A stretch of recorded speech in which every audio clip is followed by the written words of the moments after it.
Hello everyone, मैं हूं सचिन और आप सबका बहुत बहुत स्वागत है मेरे इस यूट्यूब चैनल पे, जहां पे मैं आज क्लास 10th के बच्चों के लिए मैथ का एक चैप्टर लेके आ रहा हूं और ये चैप्टर का नाम है अर्थमेटिक प्रोग्रेशन। ठीक है, तो आज हम लोग इसका इंट्रोडक्शन शुरू कर रहे हैं, फिर पार्ट में मैं वीडियो बनाऊँगा। ठीक है ना।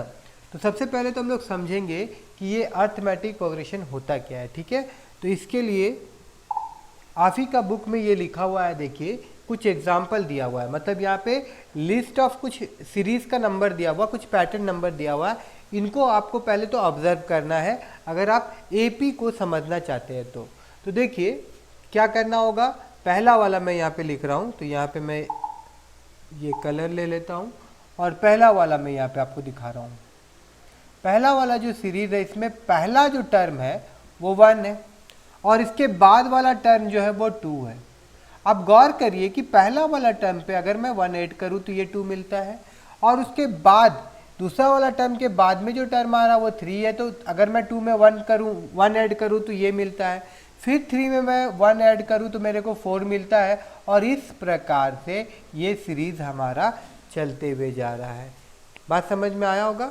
इसमें देखने लायक क्या बात हुआ है कि ये जो नंबर बना है ना, तो इसमें क्या हुआ कि फिक्स नंबर हम लोग कुछ ऐड कर रहे हैं, जैसे 1 1 1 और उसके बाद में भी 1 1 1 वो ऐड करते हुए जाएगा। और यहाँ पे अगर मैं नीचे में दिखाऊं, in all the list above we see that the successive term मतलब कि देखिए 1 का आगे वाला जो टर्म आ रहा है इसको हम सक्सेसिव टर्म कहेंगे। तो successive term are obtain by adding a fix number. तो ये टर्म कैसे आ रहा है, एक फिक्स वैल्यू को हम लोग क्या कर रहे हैं, ऐड कर रहे हैं। एक फिक्स वैल्यू को हम लोग क्या कर रहे हैं, ऐड कर रहे हैं। वो फिक्स वैल्यू क्या है, +1 है। अगर इस सीरीज का टर्म, इस सीरीज के बारे में अगर हम लोग बात कर रहे हैं तो इस सीरीज का फिक्स वैल्यू क्या है, ये 1 है, जिसको ऐड करने पे सक्सेसिव टर्म हम लोगों को हासिल हो रहा है। ठीक है, और बोला गया है यहाँ पे such list of number is said to form an arithmetic progression। अभी वही चीज यहाँ पे बोला गया है, an arithmetic progression is a list of number in which each term is obtained by adding a fixed number to the preceding term। मतलब पीछे वाला टर्म, मतलब preceding, देखिए ये 1 है ना और ये 2 है ना, तो ये हो गया प्रीसीडिंग टर्म। तो प्रीसीडिंग टर्म पे एक फिक्स नंबर को ऐड किया गया और इसका जो सक्सेसिव टर्म था वो हम लोगों को मिला। और इसी प्रकार से जब भी हम लोग पीछे वाला टर्म में कुछ वैल्यू को ऐड कर रहे हैं और आगे वाला टर्म हम लोग प्राप्त कर रहे हैं और जो वैल्यू ऐड कर रहे हैं वो आपका फिक्स वैल्यू है, दैट मीन्स वो जो सीरीज बनेगा वो एपी होगा। वही यहाँ पे लिखा गया है। और ये जो फिक्स वैल्यू मिल रहा था इसे हम कहते हैं कॉमन डिफरेंस और इसको डिनोट हम लोग डी से करेंगे। इसको डिनोट हम लोग क्या से करेंगे, डी से करेंगे। और ये आपका पॉजिटिव भी हो सकता है, नेगेटिव भी हो सकता है और जीरो भी हो सकता है। वो बाकी का नंबर सीरीज को हम लोग ऑब्जर्व करके देखेंगे, है ना। अब यहाँ पे बाकी का सीरीज को भी अगर ऑब्जर्व कर ले तो थोड़ा अच्छा होगा। मैं यहाँ पे इस सबको मिटा देता हूँ एक बार। पहला वाला सीरीज को ऑब्जर्व करके हम लोग बहुत कुछ चीज़ समझे होंगे, आई होप कि आप भी समझे होंगे। अब देखिए यहाँ पे दूसरा वाला सीरीज को अगर मैं दिखाऊं तो यहाँ पे सेकेंड वाला सीरीज में 100 है ना। अब 100 में अगर हम लोग यहाँ पे +-30 कर दे, +-30 कर दे तो मेरे को क्या मिलेगा, 70 मिलेगा।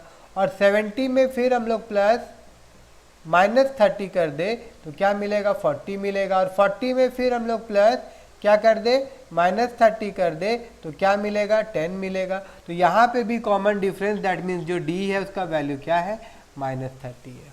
क्या है, -30 है।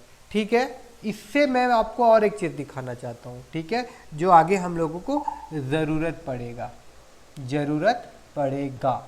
ओके, अब यहाँ पे देखिए ये सीरीज को मैं एक बार लिख रहा हूँ। क्या है भैया, ये सीरीज में 100 है पहला टर्म, दूसरा 70 है, फिर आपका 40 है, फिर आपका 10 है। अब क्या होगा ना, हम लोगों को डी निकालना पड़ेगा और डी निकालने का तरीका होगा A2 minus A1, A2 minus A1, ठीक है। मतलब पीछे वाला नंबर जो, मतलब आगे का जो है सक्सेसिव नंबर को प्रीसीडिंग नंबर से घटाना होता है। ओके, तो यहाँ पे ये आपका A1 है, ये आपका A2 है। अगर इसको मैं बोलूँ तो ये 3 हो जाएगा, A4 हो जाएगा, वो बात की बात है। बट फिलहाल यहाँ पे A1 और ये 2 समझ में आया। अब यहाँ पे अगर हम लोग लिखे तो पहले यहाँ पे 70 लिखना होगा, फिर -100 करना होगा, और इस प्रकार से देखिए अभी मैंने आपको दिखाया था कि -30 ये हमारा D था, दैट मीन्स कॉमन डिफरेंस था, और D हम लोग का भी जो निकला वो भी क्या निकला, -30 निकला। तो D को निकालने का तरीका ये होता है, ठीक है ना। इसी चीज़ में मैं एक चीज़ और समझाना चाहता हूँ आप लोगों को। मैं यहाँ पे इस चीज़ को मिटा देता हूँ। देखिए अभी तो फिलहाल क्वेश्चन में दिया हुआ था कि ये जो सीरीज़ है, ये जो सीरीज़ है ये एक एपी है, अर्थमेटिक प्रोग्रेशन है। मगर अगर आपको बोला जाता कि भैया चेक करके बताओ क्या ये सीरीज अर्थमेटिक प्रोग्रेशन है, तो क्या करना होता, तब हम लोग को A2 माइनस A1 का वैल्यू निकालना होता, और फिर हम लोग चेक करते कि क्या ये इक्वल है A3 माइनस A2 का वैल्यू से, और क्या वो इक्वल है A4 माइनस A3 का वैल्यू से। अगर ये सब आपस में इक्वल होता, एक कॉमन डिफरेंस देगा, दैट मीन्स ये जो टर्म है ये एपी होगा। अब इस केस में तो ये कॉमन ही देगा क्योंकि ऑलरेडी हम लोग को पता है ये एपी है करके। फिर भी यहाँ पे हम लोग निकाल लेते हैं 100 माइनस 70, और यहाँ पे क्या हो जाएगा भैया 40 माइनस 70, और यहाँ पे क्या हो जाएगा भैया 10 माइनस 40। तो देखिए 100 माइनस 70 हम लोग को क्या देगा, -30 देगा, और यहाँ 40 माइनस 70 भी हम लोग को -30 देगा, और 10 माइनस 40 भी हम लोग को क्या देगा, -30 देगा। तो इससे हम लोग क्या कंक्लूड किए कि जो A2 माइनस A1 था that is equal to A3 minus A2 and that is equal to A4 minus A3, और इसीलिए हम लोग कह सकते हैं कि this given series is an AP। I hope कि यहाँ तक समझ में आया होगा। अब और कुछ बात है वो भी हम लोग कर लेते हैं।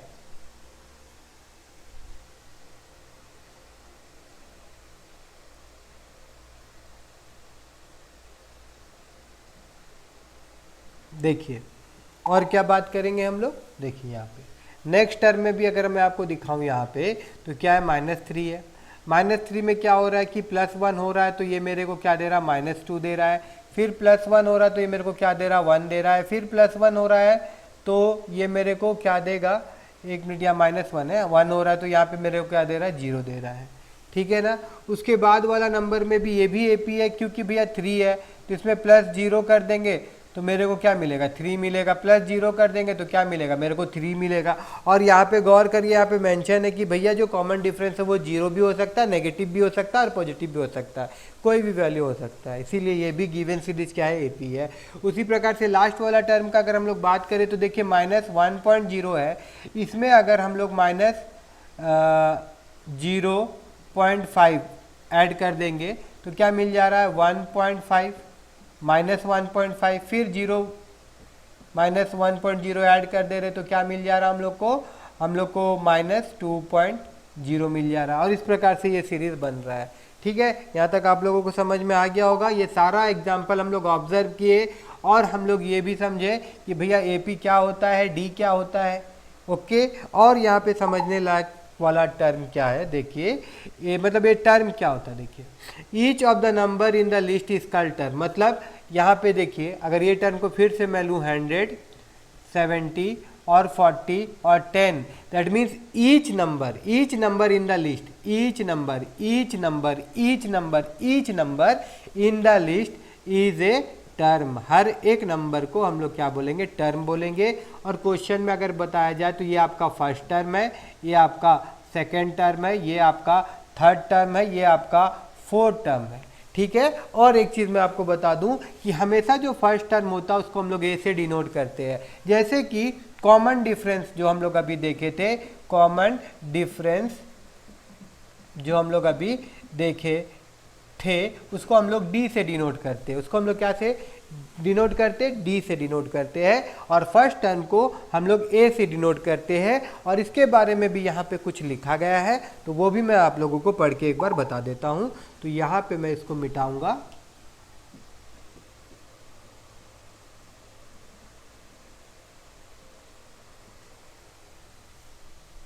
ठीक है, अभी यहाँ पे हम लोग वापस आ गए, और अब देखिए यहाँ पे जनरल फॉर्म ऑफ एपी क्या है, ये general form of AP. General form of AP दिया क्या गया है, ए के बाद में ए प्लस डी, और उसके बाद में ए प्लस 2d, और उसके बाद में ए प्लस 3d। भाई ये क्या है, देखिए पहला टर्म क्या होता है, ए से रिप्रेजेंट होता है। अगर फिर से मैं इसी को लूँ तो ये क्या हो जाएगा 100। ये इसको मैं नहीं ले रहा हूँ, मैं दूसरा कुछ ले रहा हूँ ताकि और अच्छा समझ आ सकूँ आप लोगों को। एक सीरीज और ले लेता हूँ, मान लीजिए मैं 2 ले लेता हूँ, और 2 में फिर +2 ऐड करने पे मेरे को 4 मिला, फिर +2 ऐड करने पे मेरे को क्या मिला 6 मिला, और +2 ऐड करने पे मेरे को क्या मिलेगा 8 मिलेगा। तो ये इवन नंबर का एक सीरीज मिल रहा है ना, तो जिसमें कि कॉमन डिफरेंस तो सब में आ ही रहा है, तो ये भी एक हमारा एपी हो गया। अब यहाँ पे देखिए जो बन रहा है, तो ये पहला नंबर जो है ये हमारा ए है, दूसरा नंबर जो है वो कैसे मिलेगा, a प्लस डी मिलेगा। दैट मीन्स देखिए 2 + 2, कॉमन डिफरेंस यहाँ पे d क्या है, ये आपका d है ना, ये क्या है, ये आपका d है ना, ये क्या है, ये आपका d है ना। तो यहाँ पे d क्या है 2 है, और a क्या है 1 है, तो 2 + 2 क्या मिला मेरे को 4 मिला। उसके बाद वाला टर्म के लिए क्या बोला गया है, a + 2d, इसका मतलब है 2 होगा, और प्लस उसके बाद 2 × d, दैट मीन्स ये आपका 4 हो जा रहा है। और यहाँ पे 2 + क्या हो जाएगा 4, और आपको 6 मिलेगा। और देखिए क्या ये वैल्यू मिल रहा है या नहीं मिल रहा है, मिल रहा है ना। उसके बाद में फिर क्या हो जाएगा, a + 3d हो जाएगा। a तो आपका 2 है, और 3 × फिर 2 हो जाएगा, दैट मीन्स 2 + 6 हो जाएगा, और जो आपको 8 देगा। और उसके बाद वाला टर्म क्या है 8 है। समझ में आ रहा होगा कि ये जनरल फार्मूला यहाँ पे जो दिया हुआ है। हालांकि हम लोग एक फार्मूला और पढ़ेंगे, an = a + n - 1 d, और इसी से सारा चीज़ होगा। इसको मैं ऊपर लिख दूँ, यहाँ पे थोड़ा से ठीक से लिखा नहीं रहा है, तो ऊपर अगर हम लोग यहाँ जाए,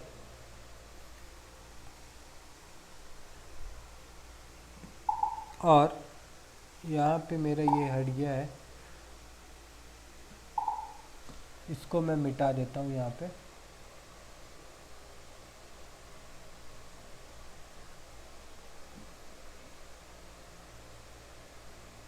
ठीक है, अभी देखिए क्या समझाने वाला था मैं आप लोगों को। अभी यहाँ पे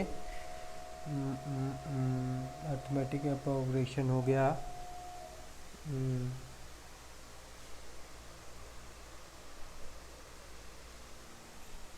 हाँ, कि हम लोग एक फॉर्मूला पढ़ेंगे, an = a + n - 1 d।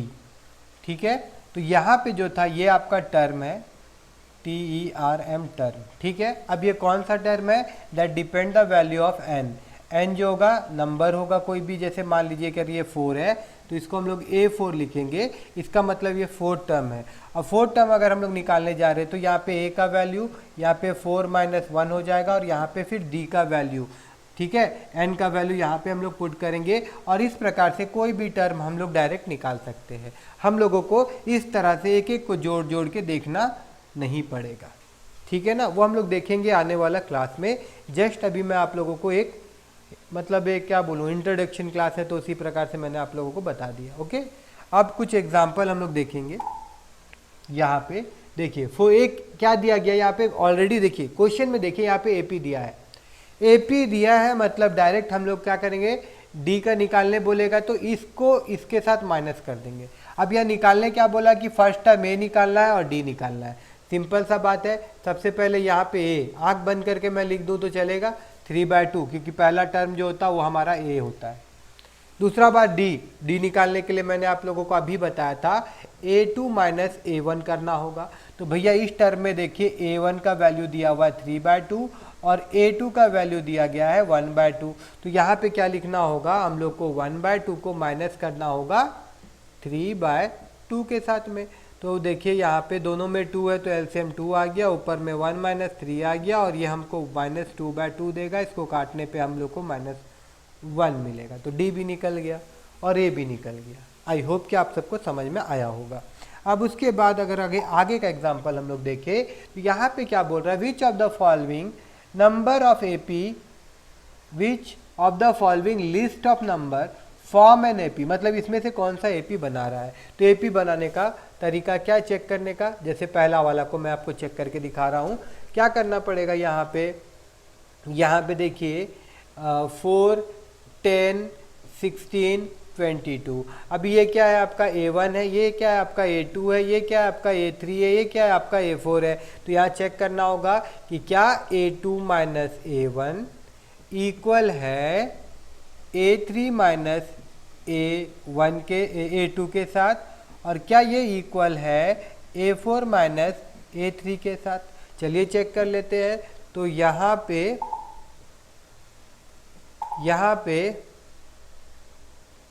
क्या हो जाएगा, 10 माइनस 4 क्या मिलेगा, 6 मिलेगा। यहाँ पे क्या मिलेगा, 16 माइनस 10 क्या मिलेगा, 6 मिलेगा।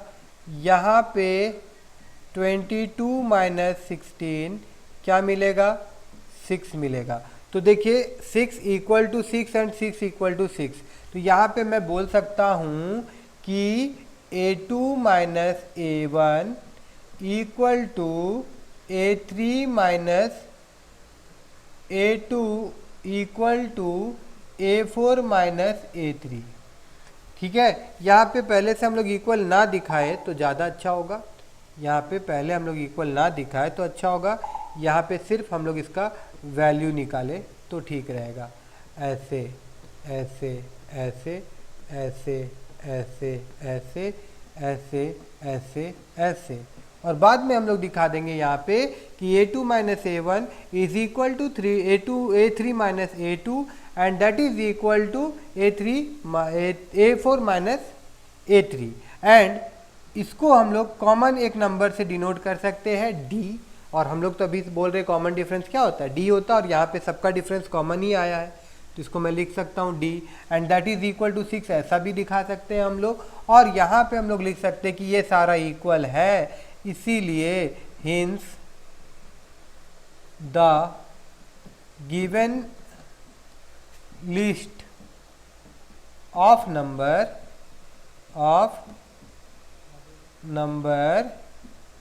Is AP and rest of the all जो है इसी प्रकार से आपको फाइंड करना है और बताना है कि ये जो गिवन है ये आपका AP है या नहीं है। ओके, अगर आज जो मैंने आप लोगों को बताया अगर आप लोगों को समझ में आ रहा होगा तो मेरे चैनल को प्लीज़ प्लीज़ प्लीज़ सब्सक्राइब करिएगा, वीडियो को लाइक करिएगा और अपने दोस्तों के साथ भी इस वीडियो को शेयर करना मत भूलिएगा। ठीक है।